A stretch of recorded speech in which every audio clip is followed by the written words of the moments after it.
명절이 가까이 오는 어느 날 예수님께서 제자들과 예루살렘으로 들어가셨습니다.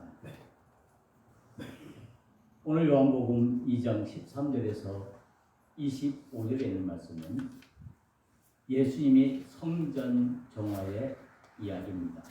즉 성전을 깨끗게 하신 사건입니다.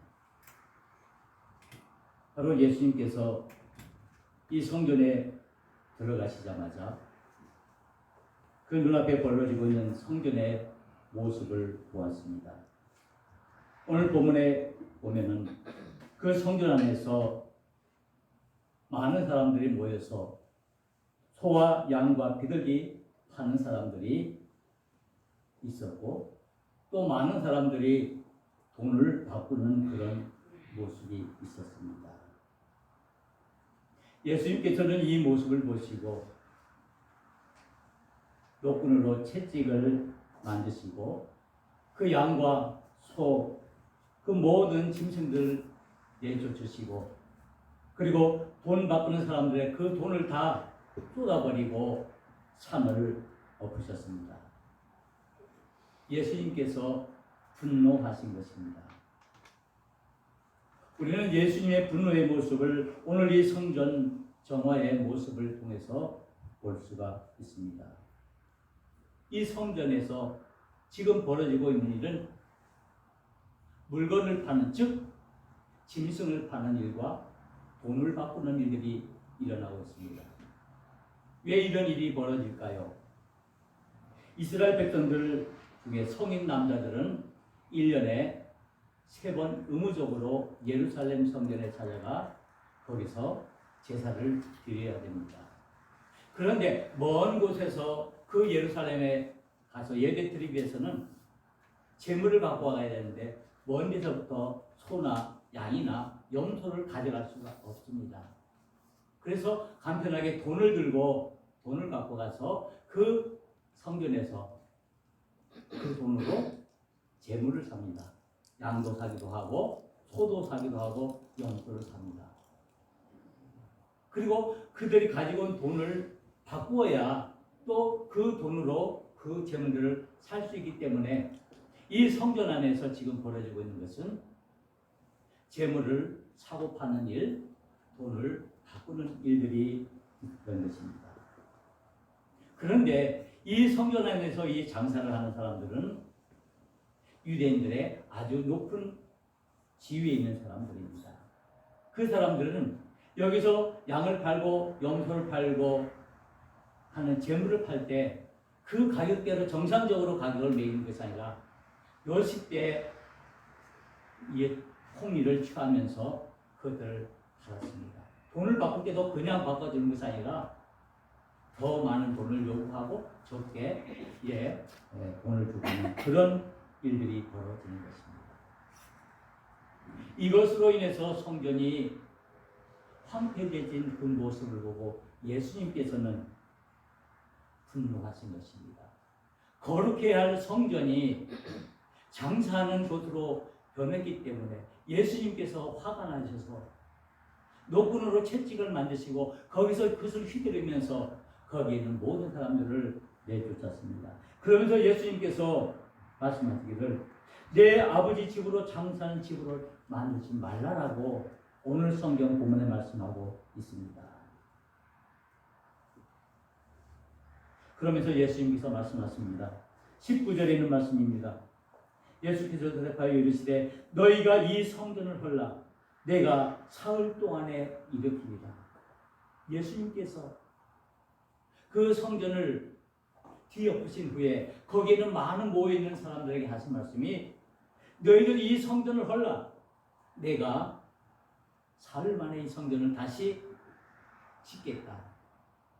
거기에 모인 사람들이 웅성거리기 시작합니다. 아니 이 예루살렘 성전을 짓기 위해서는 46년이라는 그 기나긴 시간이 걸렸는데 그래서 겨우 성전을 지었는데 어떻게 당신이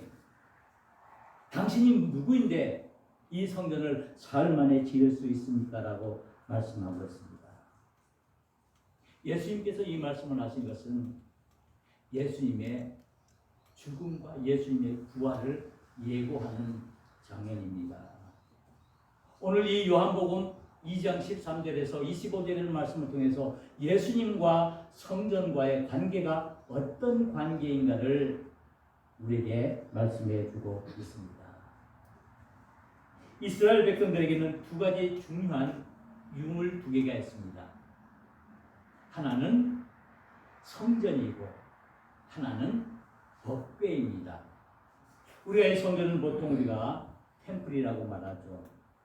그런데 이 성전과 법궤는 이스라엘 백성들의 그 삶과 그 신앙의 중심적인 아주 핵심적인 것입니다. 이 성전과 이 법궤야말로 이스라엘을 이끌어나가는 정신이라고 할 수가 있습니다. 그래서 이스라엘 백성들은 이 성전과 이 법궤야말로 자신의 목숨보다 사람의 목숨보다 더 중요한 것으로 여기고 이것들을 소중히 여겼습니다. 그리고 그들의 모든 삶 가운데 이 성전과 법궤를 떠나서는 생각할 수가 없습니다. 이 법궤는 언약궤라고도 합니다. 이 법궤는 모세가 이스라엘 백성들을 이끌고 출애굽해서 광야로 나가죠. 출애굽기에 보면은 왜 모세가 이 이스라엘 백성들을 이끌고 광야로 나갑니까?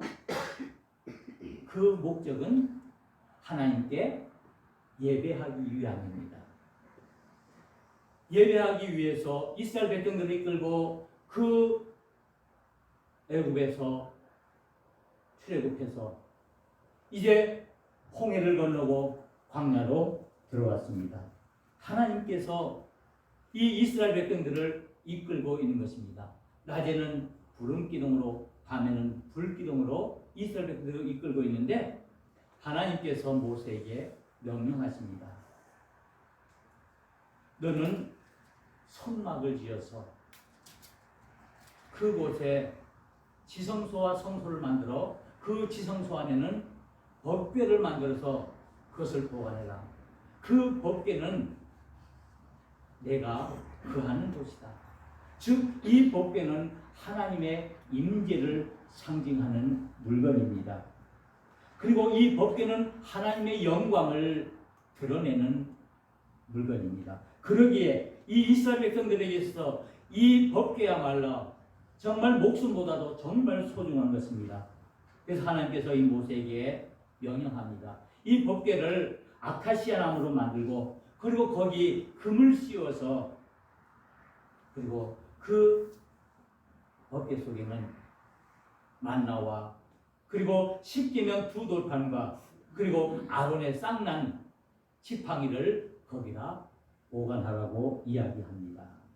그래서 모세는 하나님의 명령대로 그 이스라엘 백성들이 광야 생활하는 중에 성막을 짓고 그 성막 속에 또 지성소와 성소를 만들어 그 지성소 속에 오직 하나님의 임재하시는 그곳에 이제 하나님의 명령하신 그 만나와 십계명 두 돌판과 그리고 아론의 쌍난 그 지팡이를 놓고 보관합니다. 그리고 이것을 너무나 귀히 여기고 어디에 가든지 이 법궤를 끌고 갑니다.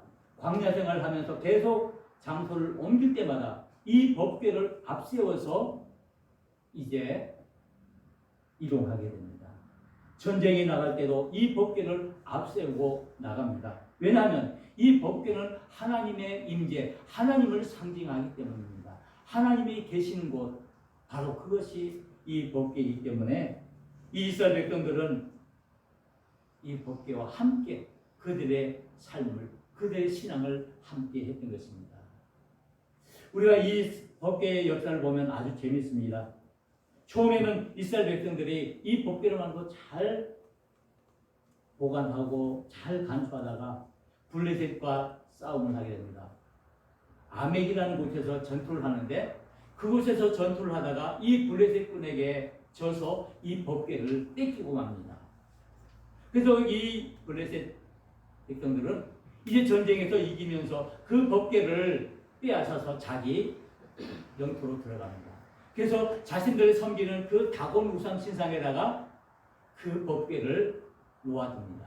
그런데 거기서 여러분들이 잘하는 놀라운 일들이 일어나서 밤중에 이 법궤에 있는 그 다곤 신상에 있는 그 모든 신상을 다 엎어버리고 다 이렇게 멸망시켜버립니다. 그래서 이 블레셋 백성들이 겁이 나서 너무나 두려워서 이 법궤의 그 힘의 능력에 너무나 두려워서 그것을 다시 이스라엘 백성들에게 돌려주게 됩니다. 그래서 이 법궤는 결국 블레셋 사람들의 손에 들어갔다가 다시 이제 이스라엘 백성들의 손에 들어와서 여러 곳을 이제 움직이게 됩니다. 뭐 가드라는 곳에서 에그론이라는 곳에서 20년 동안 지내고 베세메스에서 그리고 기럇여림이라는 곳에서 20년 동안 이 법궤가 있게 됩니다. 그러다가 결국에는 오벳 에돔이라는 곳에 있다가 솔로몬이 왕이 되면서 1,000번째 드렸던 그 기부와 산당에 모셔졌다가 이제 솔로몬이 성전을 지은 후에 그 성전 안에 이 법궤를 보관하게 됩니다. 그런데 이 법궤가 지금도 성전 안에 계속 있을까요? 있지 않죠. 이스라엘 백성들이 바벨론에게 침공을 당할 때 이 예루살렘 성전이 멸망하면서 이제 그 시바의 여왕이 그것을 아프리카로 옮길 거라는 그런 속설이 있습니다. 그래서 지금도 이 법궤는 어느 곳에 있는지 그 누구도 알지 못합니다. 그런데 이 법궤는 하나님의 약속대로 지어진 하나님의 임재의 상징입니다. 하나님의 말씀이 임하는 것입니다. 하나님의 능력이 임하는 것입니다. 그래서 이스라엘 백성들이 이 법궤를 가지고 나갈 때 그 전쟁에서 승리했고 하나님의 이끄심을 몸소 체험했던 것입니다. 그리고 두 번째, 이 법궤에 이스라엘 백성들이 소중히 여기는 이 성전, 이 템플이라고 하는 이 성전은 말 그대로 거룩한 집입니다. 즉 하나님의 전, 하나님의 집을 말하죠.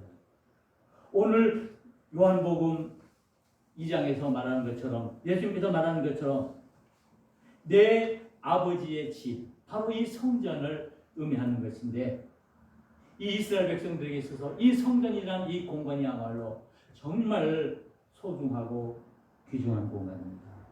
아까 말씀드렸듯이 하나님의 임재하시는 임재의 공간이고 임재의 처소였기 때문입니다.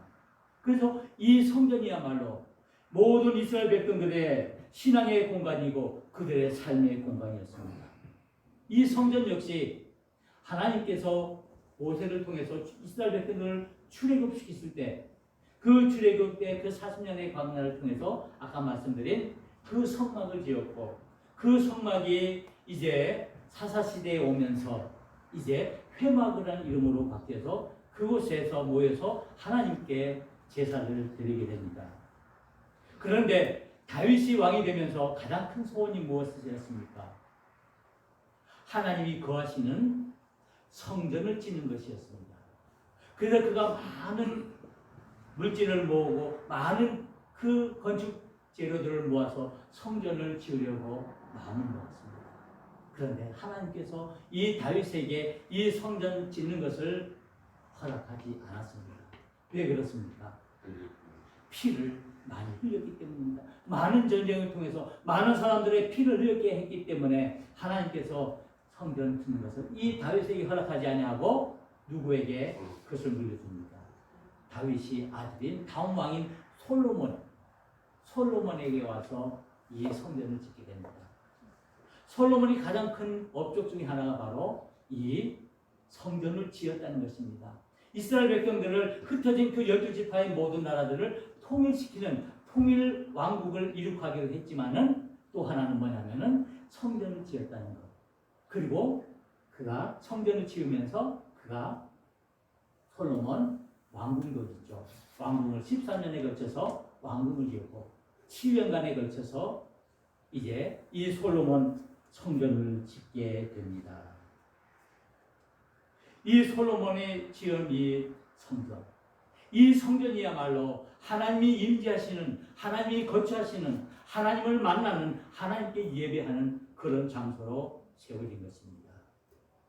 이 성전의 역사도 아주 우리에게 흥미롭습니다. 이 성전이 세 번 지어집니다. 즉, 세 번 지어진다는 말은 무엇을 의미합니까?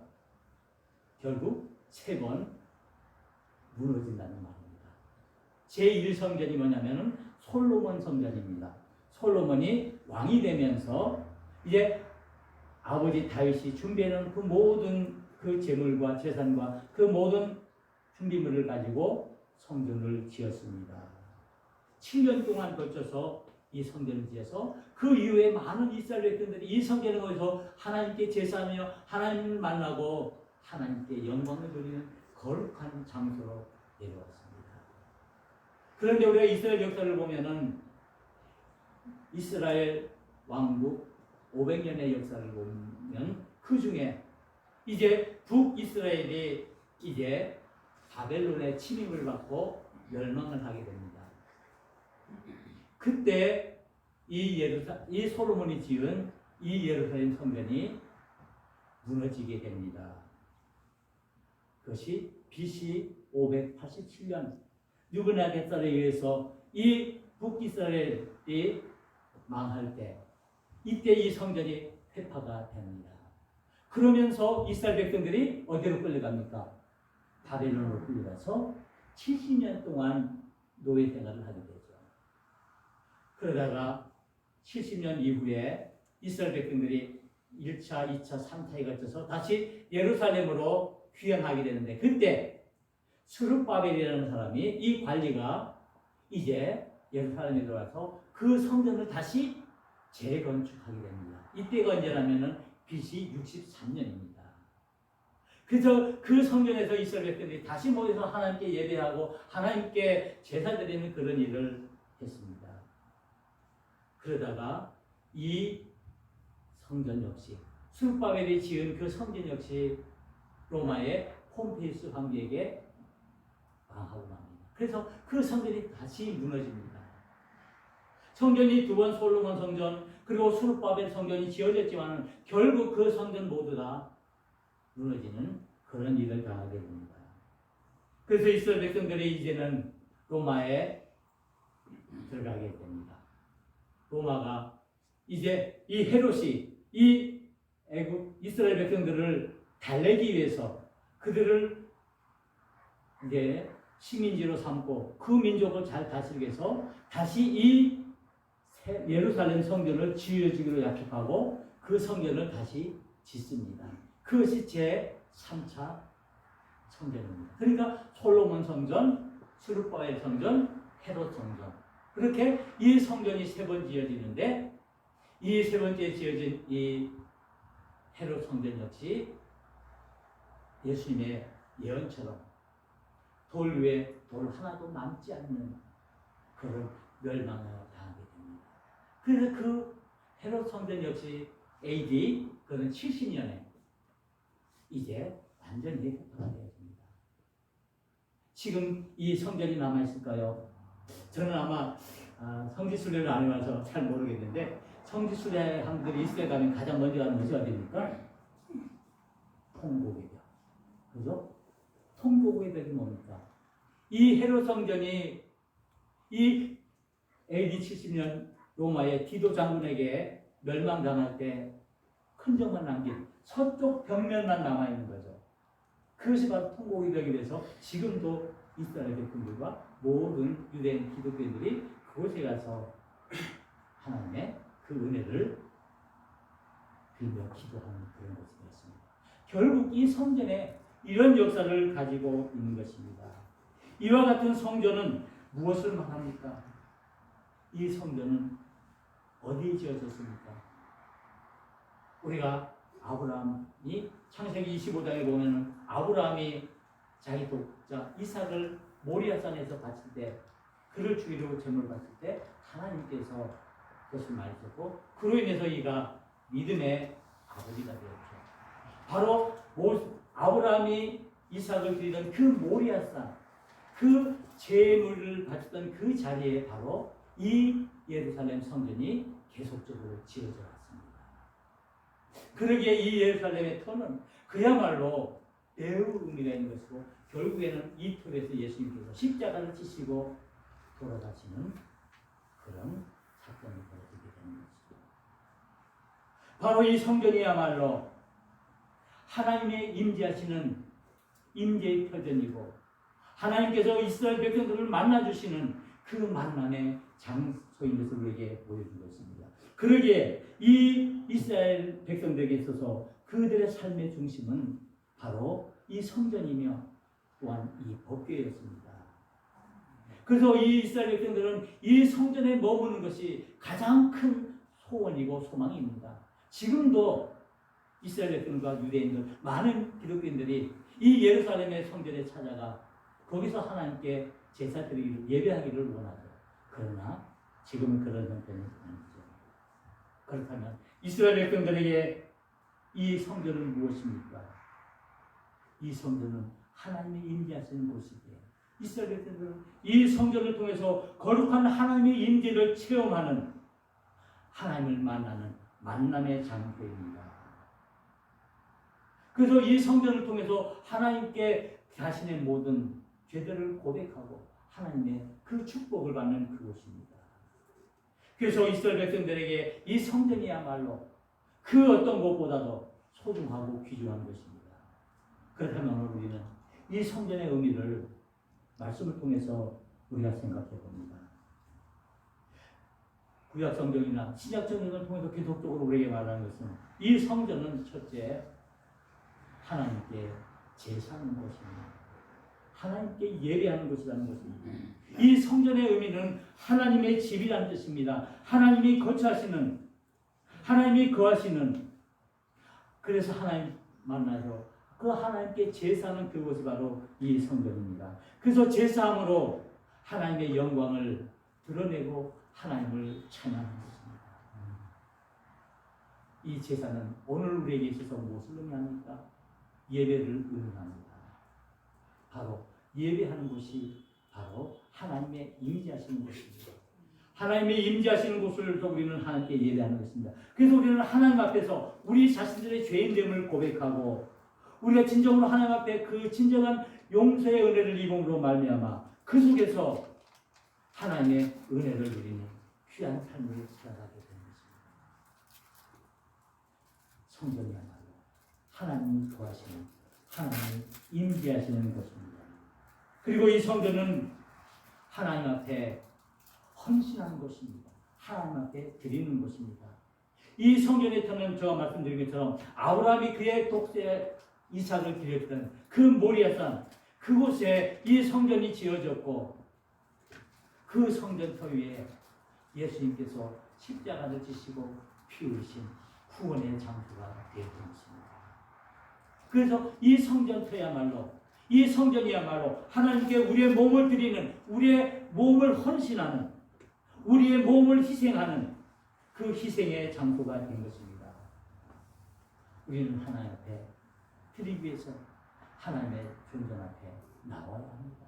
그리고 우리가 하나님 앞에 드려야 합니다.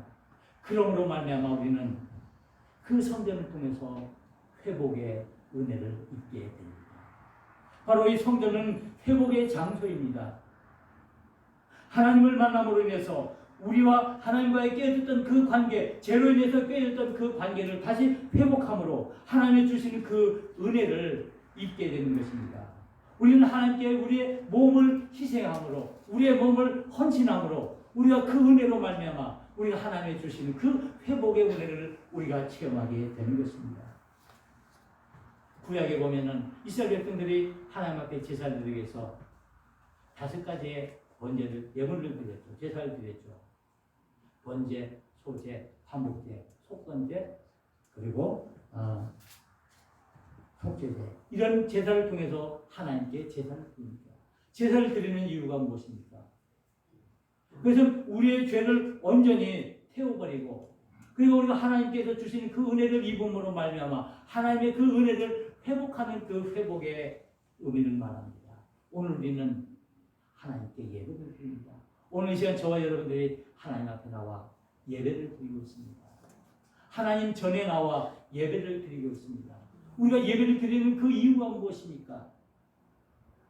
하나님과 우리 관계를 회복함으로 하나님이 주신 그 회복의 은혜를 누리기 위해서 하나님의 주신 그 생명의 은혜를 누리기 위해서 우리는 하나님 앞에 예배를 드리는 것입니다. 그래서 우리는 이 예배를 통해서 우리의 인생의 아픈 상처가 치유되어지고 우리의 힘든 모든 일들이 사라짐으로 인해서 우리는 하나님의 자녀로 온전히 이 세상을 능히 믿음으로 살아갈 수가 있기 때문입니다. 결국 우리가 하나님께 예배드리는 이유는 오늘 이 시간 저와 여러분들이 이 시간 나와서 정성을 다해 하나님께 예배를 드리는 것은 하나님의 회복의 은혜를 얻기 위함입니다. 이 시간 통해서 하나님께서 우리의 예배를 통해서 우리 모두에게 회복의 은혜를 주시기를 원합니다. 그리고 성전은 축복의 장소입니다. 하나님의 축복의 장소입니다. 하나님과 교통함으로 말미암아 하나님의 임재를 우리가 깨닫고 하나님을 만남으로 인해서 하나님의 그 축복을 받는 것입니다. 바로 성전은 하나님의 축복을 받는 통로가 되는 것입니다. 하나님의 복이 임하는 곳이 바로 성전입니다. 바로 우리는 이 성전을 통해서 하나님의 임재를 경험해야 됩니다. 그것은 다시 말한다면 하나님의 그 거룩함을 우리가 체험해야 한다는 말씀입니다. 우리가 예배하기 위해서 우리는 거룩해야 합니다. 거룩함을 통해서 우리가 하나님을 영화롭게 해야 합니다. 이스라엘 백성들이 하나님의 거룩함을 체험하는 것이 바로 성전이듯이 바로 오늘 저와 여러분들이 그 하나님의 거룩함을 체험하기 위해서는 우리는 예배를 통해서 하나님의 임재를 통해서 이 거룩함을 체험하고 우리 모두가 이 체험함을 이 거룩함을 입음으로 이제 우리가 거룩한 하나님의 백성들로 성도들로 우리의 믿음의 삶을 지켜나가야 하는 것입니다. 이스라엘 백성들 마음속에 늘 법궤와 성전이 존재하는 것처럼 오늘 저와 여러분 마음속에는 늘 우리의 성전 되신 예수님이 우리 마음속에 임재해야 합니다. 오늘 요한복음을 통해서 이 요한복음 2장에 있는 말씀을 통해서 예수님과 성전의 관계를 말씀해 주시 우리 예수님은 참 성전 되신 하나님이십니다. 예수님은 눈에 보이는 어떤 건물의 형태의 성전이 아니라 살아계신 참된 하나님이시며 참된 성전이십니다. 그래서 예수님께서는 오늘 21절의 말씀을 통해서 예수님이 이렇게 말씀합니다. 예수는 성전된 자기 육체를 가리켜 말씀하신 것이라. 예수님께서 친히 자기 자신을 성전이라고 말씀하고 있습니다. 우리 눈에 보이는 지금 이제 예루살렘 성전에서 벌어지고 있는 짐승들을 팔고 돈을 바꾸는 그 성전이 참된 성전이 아니라 바로 예수님이 참된 성전임을 우리에게 보여주고 있습니다. 그래서 예수님께서는 친히 희생제물을 되어주셔서 우리를 구원하여 주시기 위해서 십자가에서 죽으시고 우리를 구원하여 주셔서 구원의 완성을 이루어 주셨습니다. 그래서 하나님과 우리와의 관계가 회복되어지는 은혜를 입었습니다. 그래서 저와 여러분들은 하나님의 백성이 되어진 줄 믿습니다. 저와 여러분들은 하나님의 백성입니다. 하나님의 성전을 사모하는 믿음의 사람들입니다. 이제 우리는 이 성전 되시는 예수님을 사모하고 이 예수님을 우리 마음속에 모심으로 우리가 이 예수님과 함께하는 삶을 살아야 합니다. 예수님 마음속에 우리의 구원을 위한 그 은혜가 우리가 넘침을 우리는 기억합니다. 예수님은 예수님 자신을 성전이라고 말할 뿐만 아니라 또한 하나님의 백성으로 택함받은 우리 성도들도 성전이라고 말씀하고 있습니다. 그래서 고린도전서 3장 16절에 너희는 너희가 하나님의 성전인 것과 하나님의 성령이 너희 안에 거하시는 것을 알지 못하느냐. 누구든지 하나님의 성전을 더럽히면 하나님이 그 사람을 멸하시리라. 하나님의 성전은 거룩하니 너희도 그러합니다. 하나님께서 친히 참된 성전이 되어주신과 동시에 우리를 구원해 주시고 우리로 하여금 우리의 몸을 성전 삼아 주셨습니다. 그래서 우리에게 거룩의 은혜를 주셔서 우리로 하여금 이제 거룩의 삶을 살도록 우리를 인도하고 있습니다. 우리의 마음은 어디를 향하고 있습니까? 우리의 심령은 지금 어디로 향하고 있습니까? 이스라엘 백성들이 예루살렘 성전을 향했던 그 마음처럼 우리의 심령과 우리의 마음, 이제 우리의 참 성전 대신 예수님을 사모하고 그 예수님을 향해야 합니다. 그 예수님이 우리 심령 속에 있을 때 우리에게는 희생의 헌신과 그리고 하나님의 회복의 은혜를 우리가 입을 수 있게 되는 것입니다. 우리가 어떤 상황에 있든지 어떤 처지에 있든지 비록 우리가 기쁨과 슬픔과 아픔과 상처 속에 있다 할지라도 어떤 상황에 있든지 우리는 우리의 참된 성전 대신 예수님을 바라보므로 승리하는 우리 믿음의 사람들이 되기를 우리가 간절히 하나님 앞에 기도해야 할 것입니다. 이 시간 다시 한번 우리는 우리가 사모하고 우리가 바라봐야 할 것은 참된 성전 대신 예수님을 고백하는 이 시간 되기를 주님의 이름으로 간절히 축원합니다.